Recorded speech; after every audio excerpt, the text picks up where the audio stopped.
then the child participates in everything that she or he sees the parents are doing. If an older sibling goes to church and is happy, to church, or maybe about like myself, you would never, no matter so full, take away this experience of mine, of going to an early, confession, what does it do, my church, a session, where people would visit my mom. My aunt, Utadoba, was a very religious person, Anglican. We're going to go just extend a confession. Yeah. It's an hour. She would take me and say, we go together, the pew. And she was very much influential to my parents. And Utada would never, dispute anything that is being said by Utatoba. But it was her sister. She was a strong sister, an elderly sister to her. And she would say in the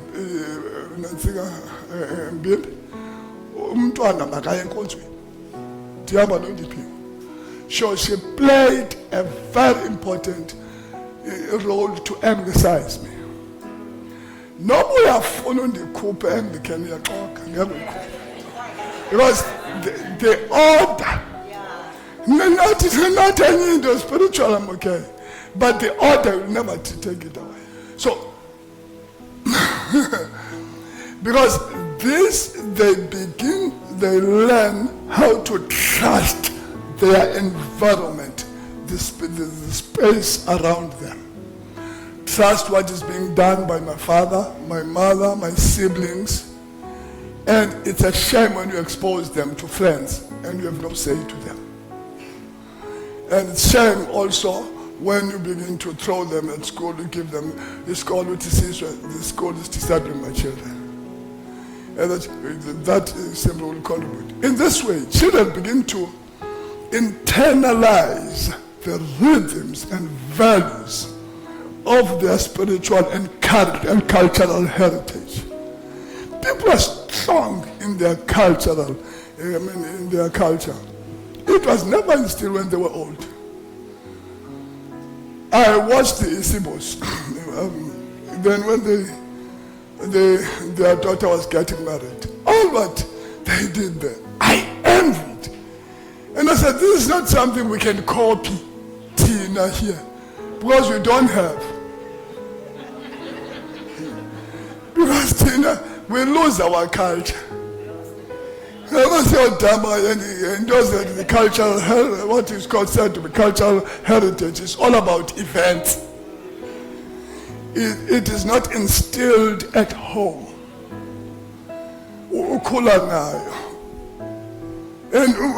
And people can identify with the God. So there's this session where they were introducing the bride. Yeah, so the siblings and the father and the mother, they would stand and come and they'd be in a queue. They say, I'm not the bride. I'm the bride's sister. I'm not the bride, I'm the bride's father. I'm not the bride, I'm the bride. Then I said, it boils back to their culture. And some people can say, it's a wrong culture. It's not. But it's something that you can envy. There's no sin in it. It's how they've developed it, and it begins to bring life when somebody's getting married. Yeah, it's attached to it. So these are the things that we miss them from the family point of view. There are quite a number of things that we're going to mention as we continue. Then as we continue, we mention, like, for instance, we're a family that esteem a culture of going out as a family and also for holidays.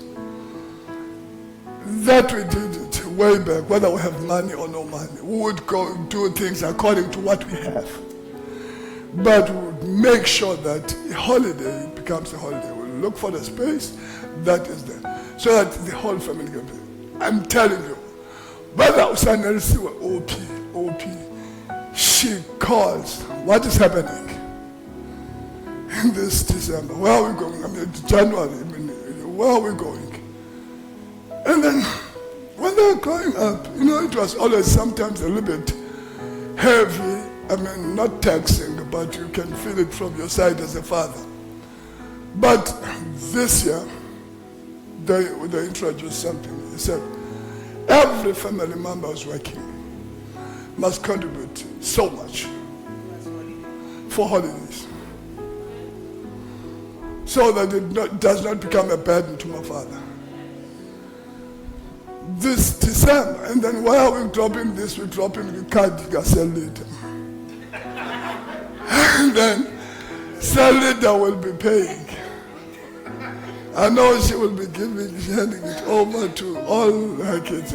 So and so go and buy this, so and so go and buy this. For the first time, it's about Umnumza. It's ready. Praise God. And because everybody is and they just love it. It has become a culture. It has become to be a culture of the family. Holidays. Whether they get married or not married, they are going to instill, they are going to practice that culture, to the next generation. It's something that brings families together. It's one of the values.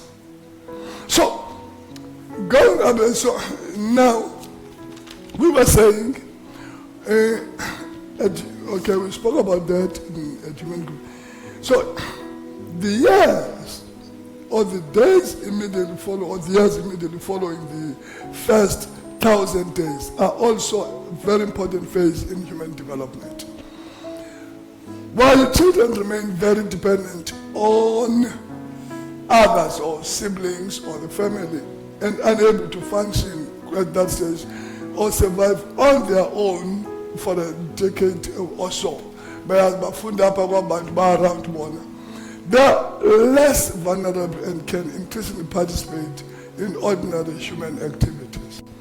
Because this makes them to be less vulnerable to the forces that will begin to destroy them. Because of what is happening in that family environment. So there's a widespread belief that somewhere between 5 and 7 years, children move to a new phase. It's almost a transitional stage in their children. So, impressive growth in their command of language and communication. It happens between those ages. Ted and Annie, all teachers, they'll understand this better than I will do. So, observed by the age of 5 children, they have typically mastered all fundamental constructions of their mother tongue. Am I right? That is that is mother tongue language. Sebekwazile. Lento important ngoba thumela umntana in an English medium school obuye ukhumshe lapha endlini. Wena uyakuthetha nomntana isiXhosa esi. Uqetha umntana, hello baby. Umama goza ngathethe lonto. Hey baby, yakalonto. I always make this example, which is very much, to me, I was never happy about that, even though we thought about it. It's like that. Where it's fair, they turn into the corner, they go and play to those, whatever, play things there, they play. Then the time when times to eat, food is ready, comes in. Ask ourselves a question. Dada no ma. Yes, I was playing with this child and I've asked his name in Xhosa and say, Gubani igama lakho. And he answered back and said, Lukhonyo. No, he didn't answer that. He said, pardon? He said, I continued to ask him, what is your name? I mean, because I could see that he does not understand Xhosa. What is your name? And he responded, Lukhonyo. Cannot even pronounce. It's not something that I heard from Oleabond. I hear it from SFM.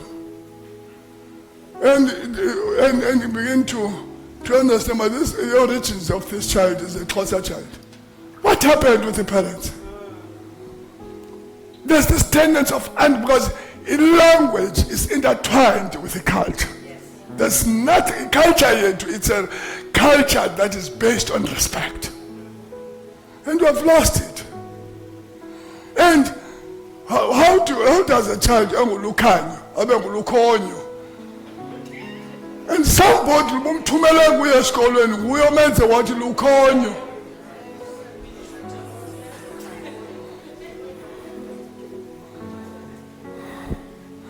So that's so important. So now this was observed by a Russian linguistic Cornel Chukovsky. Incwadi yakhe ithi From 2 to 5. He wrote it in 1963. It is from 2 to 5. You Google it in your spare time. It was observed, but the children is talking about their own language, the Russian language. Now, a developmental psychologist, Jean Piaget and Lawrence Kohlberg, noted this, that 6-year-olds often shift from self-centered morality to a rule-based morality, beginning to internalize now societal values. But they begin to open up. So how do you lose a child now?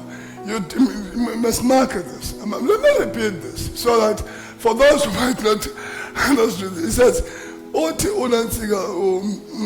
Piaget and Lawrence Kohlberg, 6-year-olds, they often shift from self-centered morality and to rule-based morality. They begin to catch up with the roles and internalize them, that what is happening in our environment, in our society. So it depends on you whether where is that child at that particular moment. And James Fowler, in his study of faith development, found that around age 7, children transition from intuitive projective faith to mythical literal faith. That is why in some cases it's difficult to change Catholic or Jehovah's Witness or whatever. It's difficult when you want to change that child. Why is the reason why befunda abantwana benu bayonitisha lento kuthiwa yintoni ndikho intoni bayifundisa amanyala CSD babafuna ngela xesha. Then they completely confuse them. And why is it important? Because it's important for your children to know what they are studying. Where are they? Who is having influence over them at these ages? And then when they are grown up, you begin to insult them. They find out land on the now. Come and answer. Oh, figure, you are coming back from work tired. Exhausted. Hello, baby. How are you? How was school? Good. Do you have any challenges? And then the next thing, you eat and then you sit and the chair gone. There was somebody who was fresh in the morning with your child, prepared the previous day to instill whatever he wants to instill. Because anyone, because some of you, there's a book written, it says, I'm going to tell you quickly after that I wrote about education. In each and every curriculum, there's an agenda.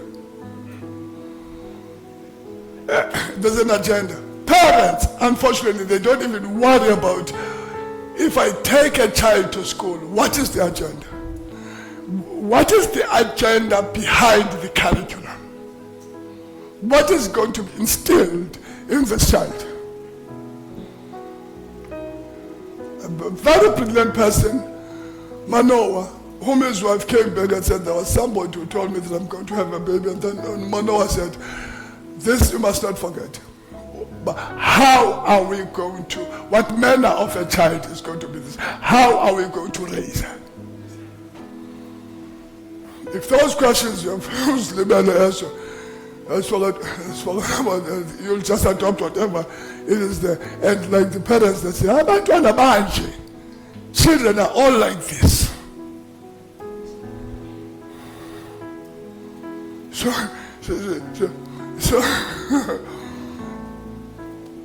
then,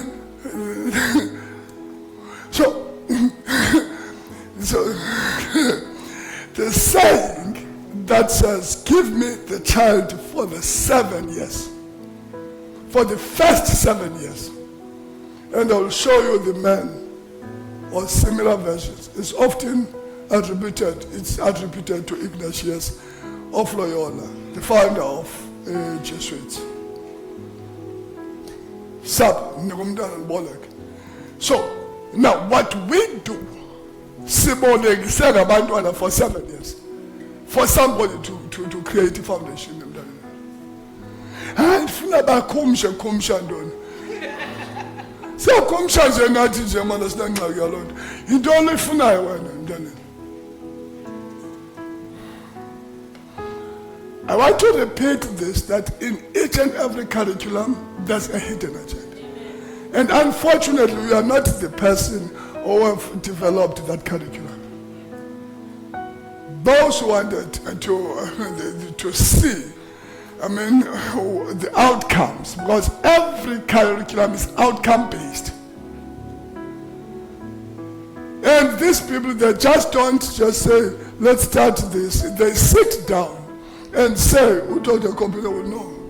Because if the curriculum or anything that is not outcome based, it will throw it away. Even our Christianity, that is outcome based. And outcome based plus there's a hidden agenda with us, because we want to instill the godly values in the life of a child. So every page there's a scripture in a page that a child will never bypass, that he will memorize that verse to make sure he continues up until he goes to a checkup. The check-up, self-test, love is the test. He finishes the test, I love is one. In that place. Because we don't have to hide it, we also have our agenda. So by the time the child is grown up, then the next thing, that what was instilled in that life child, it will never live. Nobody was saved, but will behave differently in the space, integrity and everything, in the environment. So around the age of 7 and 8, symbolizing the child's readiness for moral and spiritual participation in the community. That child can participate fully, morally and spiritually in his or her community. Now, what about formal education? When they talk about formal education that begins worldwide, they say it has to begin from 5 and 7, up to 7, focusing more on preparatory or foundational learning. Why are we not learning from that? Says break. Why are we not learning from that? Conversely, when education begins later, it is often regarded as a disadvantage to a child.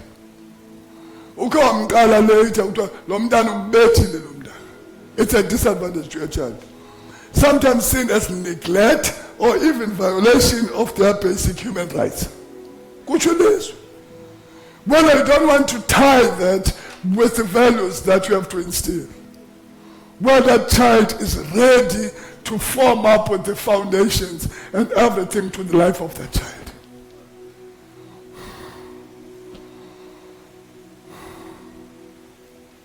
First phase of human development, it begins with the first 1,000 years of life, encompassing the prenatal, which is unborn phase, and infancy, followed by the early childhood. The latter, I made a promise when I could say that we won't have time. Some people thought, no, we're going to be saying the same thing. I made a promise that latter, it culminates in the transition to middle childhood, where formal education becomes a central focus. I'm going to create a Zoom now, because we won't have time. We'll spend 30 minutes and talk about what happens with a child after that, from senior education and all those things. But some of your children are in those stages. I'll also be talking. I'll have that session on Zoom. I'll have a Zoom meeting of 30 minutes with every attendee here. Not with the people who are not here, who did not have the foundation. So it will be just around the corner in March. I'll send the notices. Just 30 minutes at home, I'll be talking at that level so that we begin to finish the entire. Why is it necessary for us to make sure that we lay the correct foundation? Thank you very much for the session, and thank you for listening to me. May the Lord bless you.